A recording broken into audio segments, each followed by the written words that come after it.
Ya maksud saya speak up di sini untuk menjadi pelajaran bersama bahwa itu kejadian nyata ada, bahkan saya menjadi bagian dari seperti itu dan saya berusaha untuk menolak sistem seperti itu, tapi saya tidak bisa apa-apa karena toh uang itu sudah dibagi-bagi juga, ya semuanya sudah dibagi-bagi oleh para oleh para pejabat itu, orang-orang yang menjadi pegawai di situ yang sesungguhnya mereka sudah gajian setiap bulan. Jadi pelatihan dengan angka puluhan juta itu tidak ditanamkan ke proses pelatihan itu sendiri secara baik, tapi secara cakadul, bahkan karena kepentingan mereka adalah memperoleh untung atau bagian dari.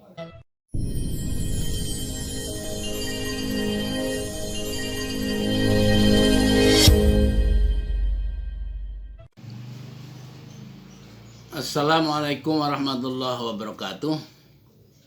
Selamat berjumpa di channel Entrepreneur College ini bersama saya Ahmad Khairul Salim.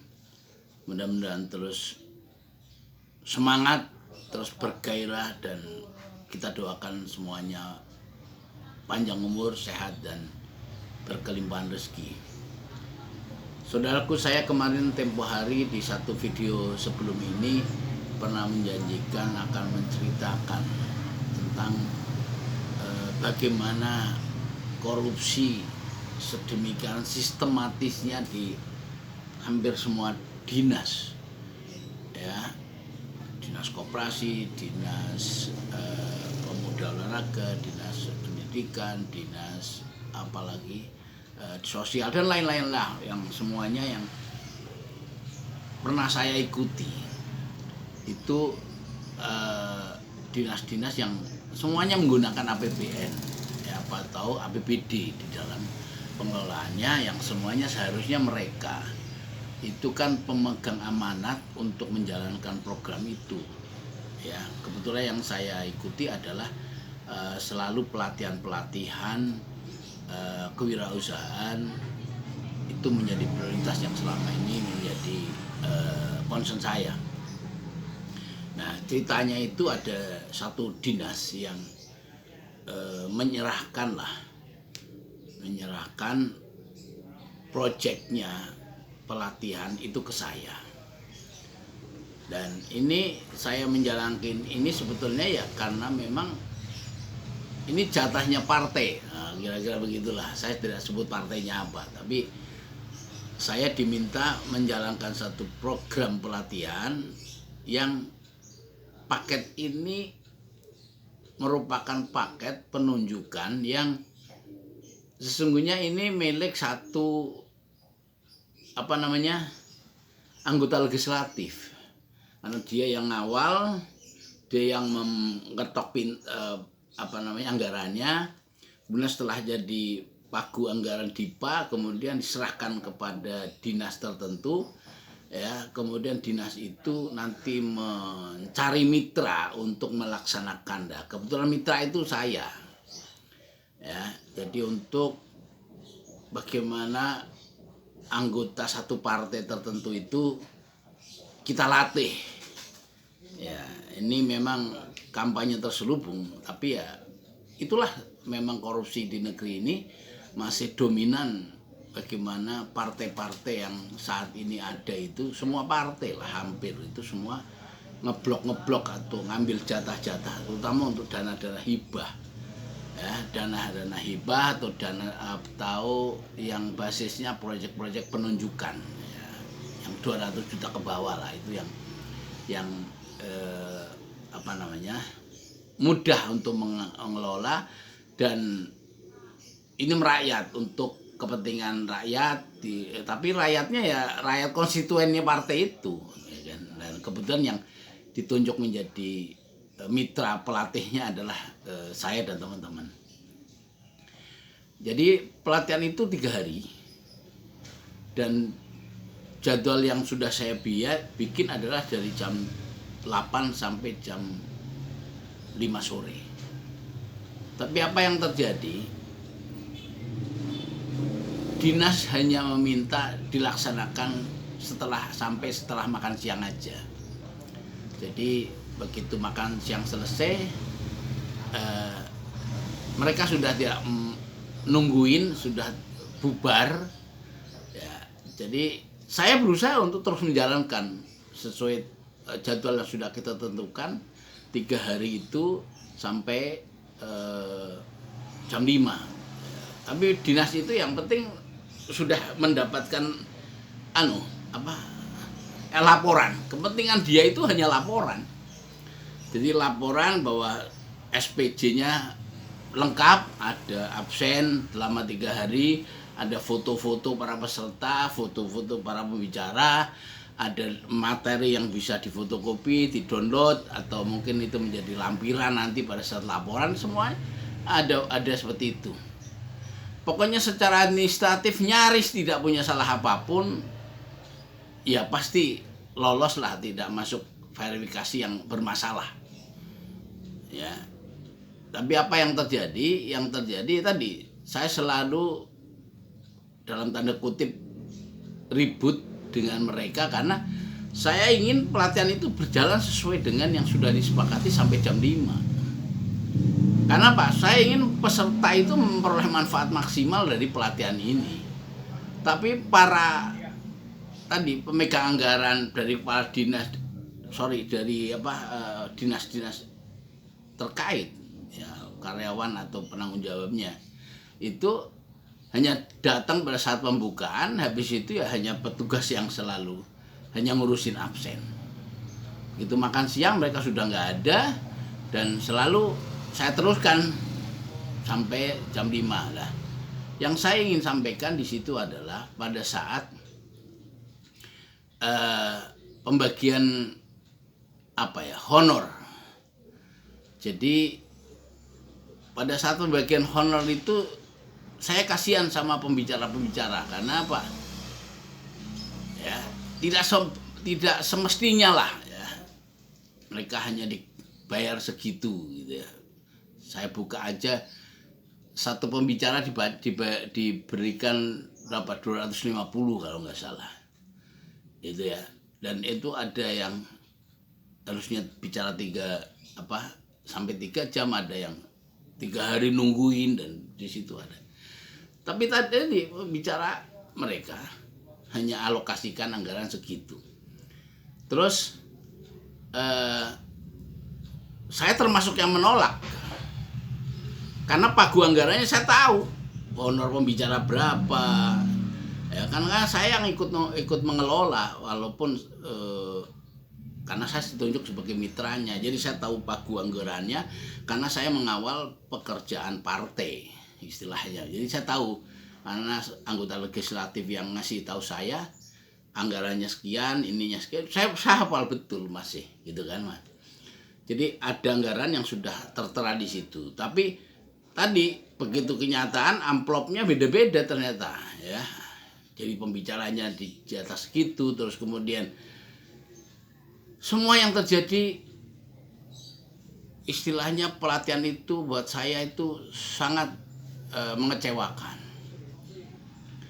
Dan apa yang terjadi, saya adu mulut dengan mereka karena konsep pelatihannya kita itu kan ya harus dijalankan sesuai dengan SOP-nya. Tapi mereka tidak mau, yang penting hanya terlaksana, laporan ada. Sekali lagi, kepentingan mereka itu hanya ingin membuat laporan. Dan itu cukup buat mereka, ada absen, ya, ada foto, ada materi makalah yang bisa dijadiin lampiran gitu ya. Itu kepentingan mereka hanya itu. Tapi kepentingan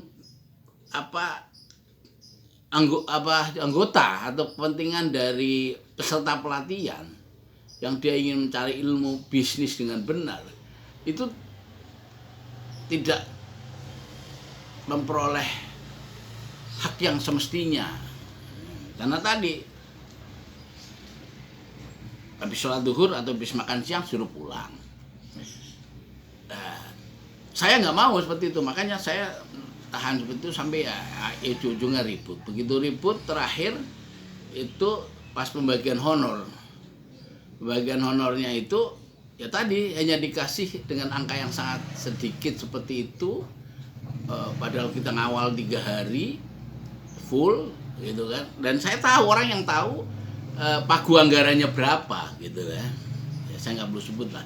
Tapi pagu anggarannya berapa, karena saya mengawal ini proyeknya satu partai gitu. Nah, karena saya tahu, saya protes. Kok begini, Bu? Kan saya tahu anggarannya begini ya. Ributlah saya dengan dia. Maka ketika itu saya nyatakan, saya tidak mau terima. Silakan Ibu pulang, tapi ingat, saya berikan ancaman besok jangan salahkan saya kalau setelah dalam 1 kali 24 jam ini saya akan membuat rilis, ya, saya luncurkan ke media, jangan salahkan saya kalau ini akan menjadi viral. Saya bilang gitu ke mereka. Mereka bilang ya udah, coba Salim, coba begitu kalau memang Pak seperti itu. Oke, singkat cerita saya begitu kan, saya buat tuh rilisnya ya, 2 lembar itu. Wah, saya ceritakan kronologisnya semua. Udah siap saya luncurkan gitu kan. Dari berikutnya itu saya luncurkan, tapi mereka datang ke rumah saya pagi-pagi. Mereka datengin rumah saya pagi-pagi, minta maaf, ya, mohon itu jangan diluncurkan rilis saya, dengan iming-iming apa? Bapak tak tambahi honor, gitu kan?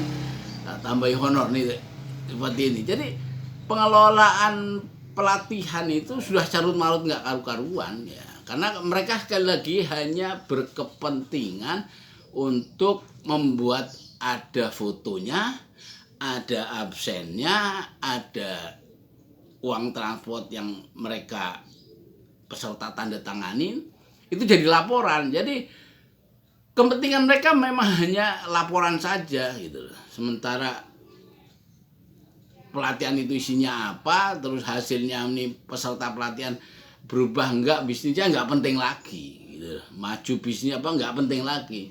Yang penting dengan begitu maka proyek turun, SPJ selesai, anggaran mereka keluar, dan yang seperti itu pesertanya ya saya hanya kasihan. Maka itu atas nama membela peserta itu saya yang mengawal program itu saya jadi mencak-mencak.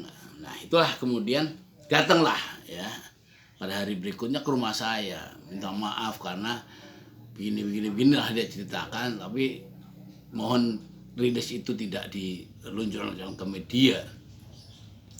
Nah, terus kemudian apa yang terjadi? Yang terjadi endingnya adalah saya memang tidak merilis itu ke publik. Tapi saya suruh mereka baca, ya saya suruh baca, tapi dengan satu syarat, penggantinya adalah mereka minta maaf. Nah akhirnya mereka semua minta maaf ya ke saya, dan janji tambahan honor pun tidak saya terima.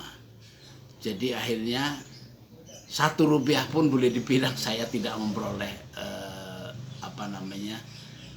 honor atau bagian dari uang pelatihan yang secara keseluruhan itu ada puluhan juta. Dan saya tahu karena saya diamanati oleh pengurus partai tertentu untuk mengawal dan melaksanakan program ini.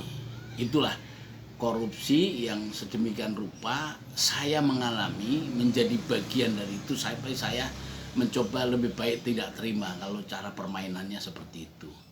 Maka itu akhirnya saya tidak menerima uangnya, saya tidak menerima honornya, 1 rupiah pun ya saya ikhlaskan. Tapi ini maksud saya speak up di sini untuk menjadi pelajaran bersama bahwa itu kejadian nyata, ada, bahkan saya menjadi bagian dari seperti itu, dan saya berusaha untuk menolak sistem seperti itu, tapi saya tidak bisa apa-apa karena toh uang itu sudah dibagi-bagi juga, ya, semuanya sudah dibagi-bagi oleh para oleh para pejabat itu, orang-orang yang menjadi pegawai di situ, yang sesungguhnya mereka sudah gajian setiap bulan.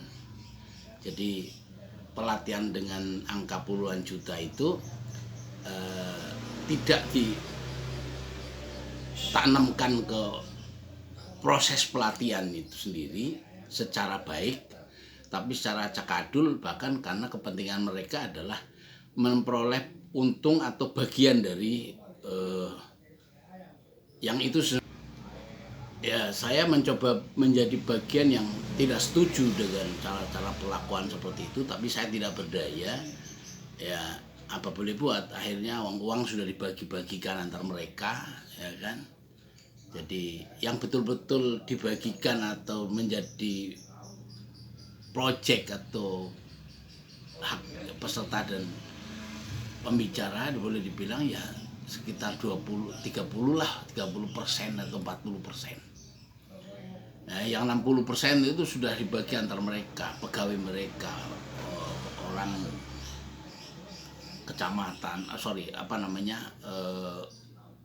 peninjau dari kecamatan, dari kelurahan, dari yang pokoknya yang baju-bajunya PNS yang sudah gajian, mereka hanya datang tapi terima honor. Jadi itu yang saya perhatikan, memang di dinas itu ya saya lihat seperti itu pengelolaan keuangannya, karena memang sama sekali tidak ideal, dan yang ada adalah bagi-bagi. Kenapa? Karena mereka ingin memperoleh penghasilan sampingan, memperoleh pendapatan selain gaji. Mereka tidak cukup hanya dengan memperoleh gaji tiap bulan. Jadi kesempatan mereka di event-event pelatihan atau di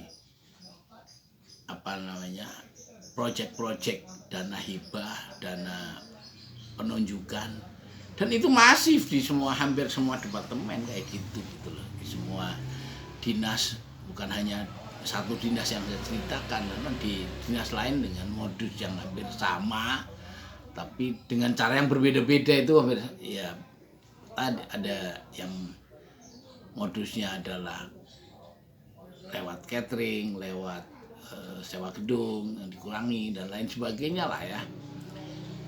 Sekali lagi, ini adalah cerita fakta, tapi ini menjadi ibrah buat kita bersama untuk sama-sama kita menjadi sadar agar mari kita hilangkan korupsi ini. Ya. Saya sebagai orang yang menolak hal seperti itu, ya, yang terjadi adalah ya sering dapat blacklist dari dinas seperti itu, karena tahun-tahun berikutnya sudah saya, walaupun saya kenal dengan mereka juga sudah nggak dikasih lagi program, kasih proyek.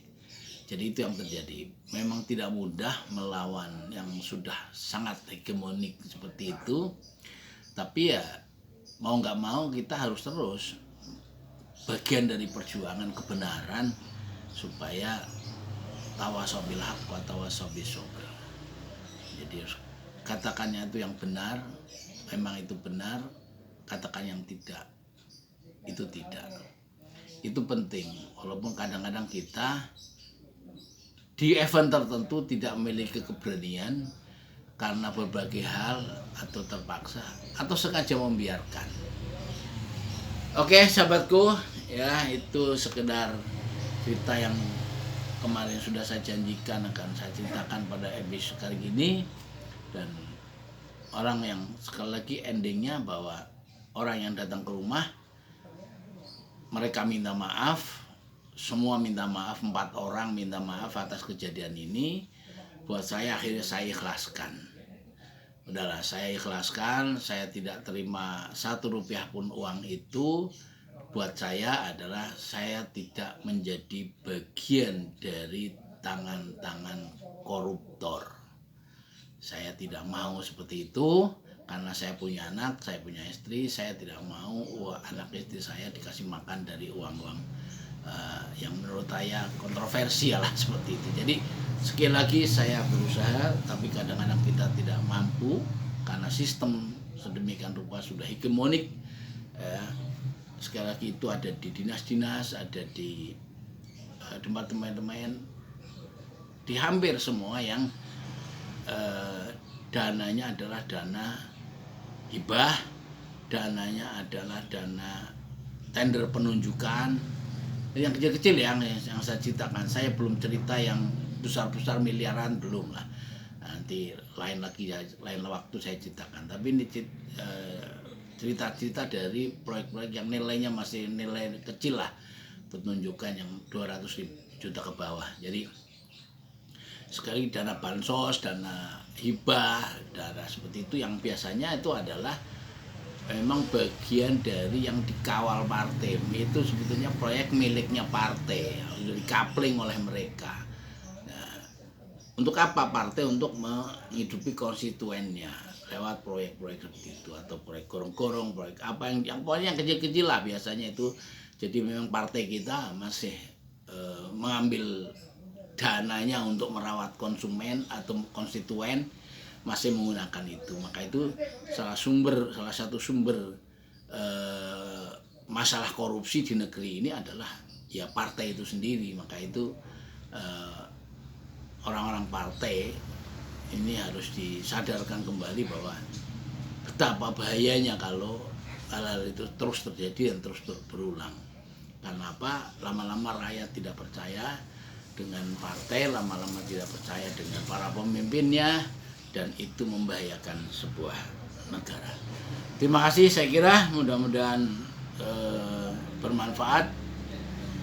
Assalamualaikum warahmatullahi wabarakatuh.